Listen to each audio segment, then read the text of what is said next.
West ইন্ডিজের বিপক্ষে টি-20 সিরিজটা বাংলাদেশ কাটিয়েছে স্বপ্নের মতো। লিটন দাসের নেতৃত্বে বাংলাদেশ প্রথম ২ ম্যাচ জিতে আগেই সিরিজ নিশ্চিত করেছে। সেন্ট ভিনসেন্টে সিরিজের তৃতীয় টি-20তে উইন্ডিজকে হারিয়ে বাংলাদেশ হোয়াইট ওয়াশের কাজটাও সারল। টি-20তে এর আগে ইংল্যান্ড আফগানিস্তানকে ধবলধোলাই করেছে বাংলাদেশ। তবে ২০২৩ সালে বাংলাদেশ এই ২ সিরিজ জিতেছে ঘরের মাঠে। এবার ওয়েস্ট ইন্ডিজের বিপক্ষে ওয়েস্ট ইন্ডিজের মাঠে কঠিন কাজটা করল বাংলাদেশ। ছন্দে থাকা বাংলাদেশকে নিয়ে ধারাভাষ্য কক্ষে ইয়ান বিশপের কণ্ঠে শুধুই প্রশংসা। বাংলাদেশ দুর্দান্ত, সিম্পলি সুপারব। ওয়েস্ট ইন্ডিজকে টি-20 সিরিজে ধবলধোলাইয়ের অনেক নায়ক রয়েছে বাংলাদেশের। প্রথম ম্যাচে অলরাউন্ড নৈপুণ্যে বাংলাদেশকে জিতিয়েছেন শেখ মাহাদি হাসান। দ্বিতীয় ম্যাচের নায়ক শামীম হোসেন পাটোয়ারি।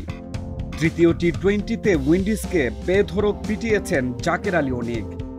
তার ৪১ বলে ৭২ রানের বিধ্বংসী ইনিংসেই বাংলাদেশ করেছে ১৮৯ রান।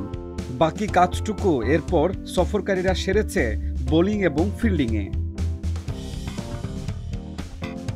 ১৯০ রানের লক্ষ্যে নেমে রানের খাতা খোলার আগেই উইকেট হারায় ওয়েস্ট ইন্ডিজ। ইনিংসের দ্বিতীয় বলে ব্র্যান্ডন কিংকে এলবিডব্লিউর ফাঁদে ফেলেন তাসকিন। পরের ওভারে মেহেদী এসে দিয়েছেন ধাক্কা।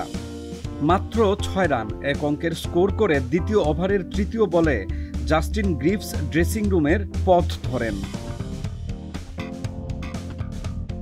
৫ রানে ২ উইকেট হারিয়ে চাপে পড়া ওয়েস্ট ইন্ডিজ এরপর পাল্টা আক্রমণ করে বাংলাদেশের ওপর।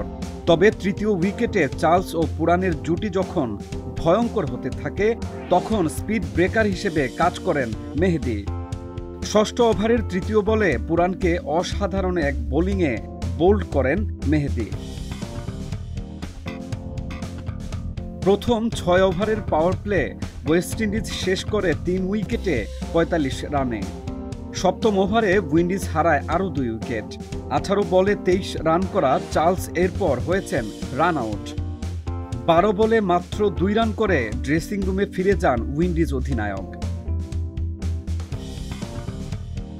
একের পর এক উইকেট হারিয়ে ওয়েস্ট ইন্ডিজের স্কোর হয়ে যায় ৯.৫ ওভারে ৬ উইকেটে ৬০ রান। সপ্তম উইকেটে গুড়াকেশ মতি এবং রোমারিও শেফার্ড ২৬ বলে ৩৫ রানের জুটি গড়েন। ১৫তম ওভারের প্রথম বলে মতিকে ফিরিয়ে জুটি ভাঙেন ঋষাদ। এখান থেকে উইন্ডিজের শেষের শুরু। আর ঘুরে দাঁড়ানো সম্ভব হয়নি। ওবেদ ম্যাকওয়েভকে বোল্ড করে উইন্ডিজের ইনিংসের ইতি টানেন তাসকিন আহমেদ।